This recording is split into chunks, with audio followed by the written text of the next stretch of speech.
Bienvenue dans le podcast Coquillage, or et argent, le média qui t'invite à briser tes plafonds de verre financiers et mentaux pour atteindre tes objectifs de vie en toute sérénité.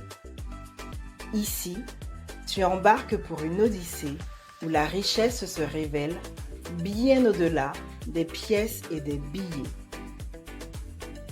Au fil des épisodes, nous plongerons dans l'intimité de notre relation avec l'argent. Nous décortiquerons les limites que l'on s'impose à soi-même. Mais surtout, nous mettrons en lumière l'importance de prendre soin de ses finances au quotidien, car l'argent, sujet encore trop tabou dans nos sociétés, a une influence parfois délicate sur notre mindset, notre bien-être et nos projets de vie. Alors, que tu sois en voiture, dans les transports, au bureau, à la plage, chez toi ou même dans les bois, ce podcast est ton refuge sonore. Et chaque semaine, il t'enrichira grâce à un nouvel épisode, solo ou avec invité, de quoi t'ouvrir les portes de la richesse et de l'abondance. Bienvenue à bord de nouvel épisode du podcast Coquillage, or et argent.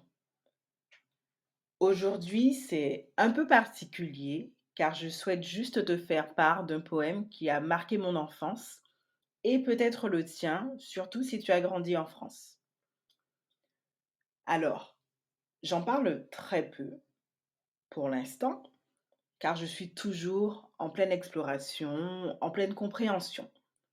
Mais il faut savoir que l'entrepreneuriat m'a permis et me permet toujours aujourd'hui de me reconnecter à ma dimension artistique. Et cela se décline dans plusieurs domaines. Ici, à travers les poèmes que j'ai toujours aimés et que j'aime toujours autant aujourd'hui, car ils ont plusieurs fonctions. 1. Le partage d'émotions par les mots. 2. L'imagination décuplée et les morales à retenir grâce aux différentes métaphores. 3. L'expression de soi, de son corps sur une scène, un peu comme au théâtre ou au cinéma. Aujourd'hui, je vais tenter l'exercice de me remettre dans la Éléonore qui avait 10 ans et qui récitait ce poème avec beaucoup d'enthousiasme, puis je tenterai de te faire découvrir les subtilités de ce poème via une analyse simple mais efficace.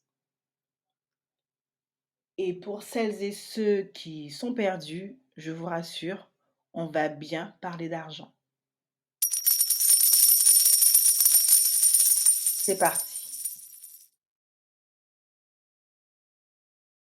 La cigale et la fourmi de Jean de La Fontaine.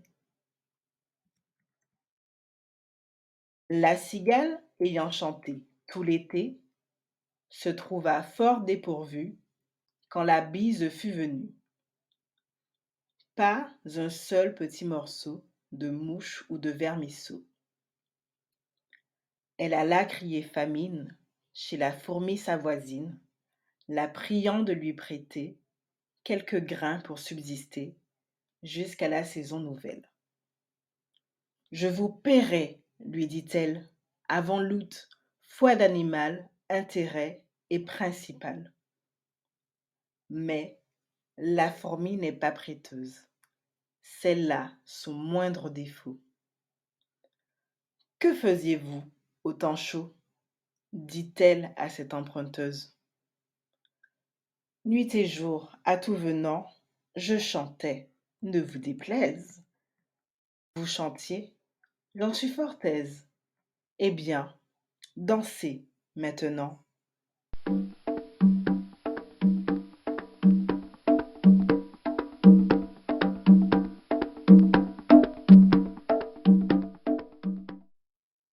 Alors, as-tu bien voyagé?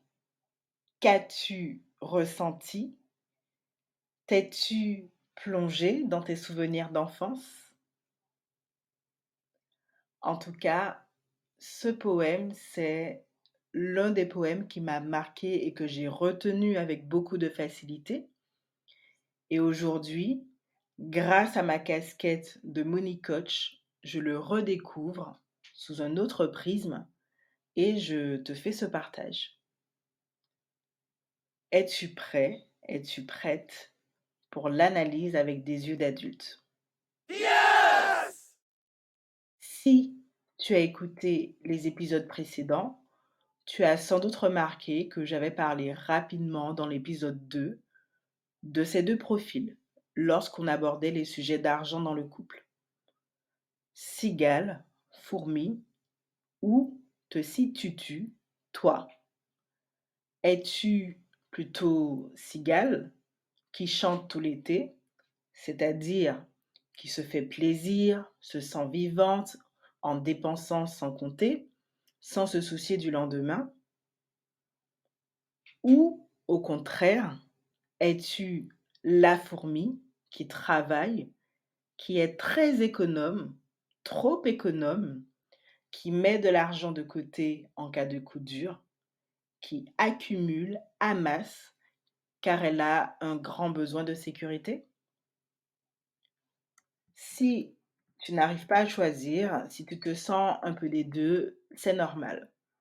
Nous sommes tous et toutes des individus complexes et multifacettes. Tu peux être l'un ou l'autre en fonction des saisons, en fonction des périodes de ta vie aussi. L'important, c'est que tu prennes conscience, de préférence avec des outils objectifs et factuels, de ta tendance. Et attention, je ne l'ai pas précisé, mais il n'y a pas de bon ou de mauvais profil. Seulement des extrêmes à ne pas franchir dans tous les cas. Par exemple, on aurait pu penser, à travers ce poème, qu'être une fourmi, c'est mieux, c'est plus responsable. Sauf que dans la vraie vie, il y a différents degrés pour chaque profil. Si on reste sur le cas de la fourmi, on pourrait se dire que quelqu'un qui anticipe, qui fait des provisions pour des projets et ou des imprévus, c'est quelqu'un de responsable, donc c'est OK. Et c'est vrai, c'est OK. Par contre, quelqu'un qui amasse de l'argent sans fin pour avoir un sentiment de sécurité, ou pire, quelqu'un qui se prive, ne se fait pas plaisir car elle a l'impression, ou il ou elle a l'impression d'ailleurs, que cela peut rendre pauvre, là, il y a un problème. Dans la vie, tout est question de dosage et d'équilibre. Et je crois que ce sera le mot de la fin. Je te remercie beaucoup pour m'avoir écouté. Je voulais cet épisode beaucoup plus léger afin de te ramener à l'enfance, à tes sensations avant tout.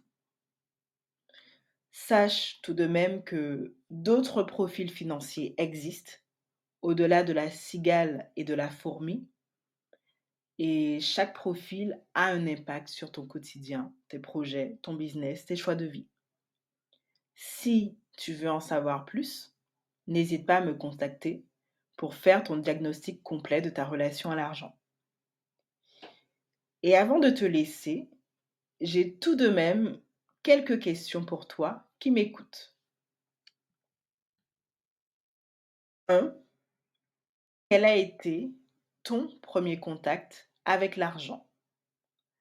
Était-ce durant l'enfance, l'adolescence, en famille, à l'école, ailleurs? 2. Parlait-on d'argent dans ta famille? Était-ce un sujet sensible? 3. Si tu as des enfants à ton tour, leur parles-tu d'argent? Et une petite question bonus, adressée, pourquoi pas, aux écoles, aux professeurs des écoles. Au-delà de l'aspect littérature, art que revêt le poème, Pourquoi ne pas faire une introduction à l'argent et plus globalement à une éducation financière via ce type de texte? Voilà, c'est vraiment tout pour aujourd'hui. Merci et à la semaine prochaine. Et voilà, l'épisode du jour est terminé. J'espère vraiment que cela t'a plu. Pour une dose régulière d'inspiration, n'hésite pas à t'abonner, à activer la cloche et à me suivre sur les réseaux sociaux sous le pseudo Éléonore l'épicurieuse. Et surtout, pense à mettre 5 étoiles de mer pour que ton podcast vibre durablement et fasse écho au-delà des frontières. Par ailleurs, si tu souhaites en savoir plus sur mes accompagnements, tu peux toujours m'envoyer un message privé, un mail ou prendre rendez-vous avec moi via mon agenda. Je te dis à très bientôt pour de nouvelles découvertes sur l'argent.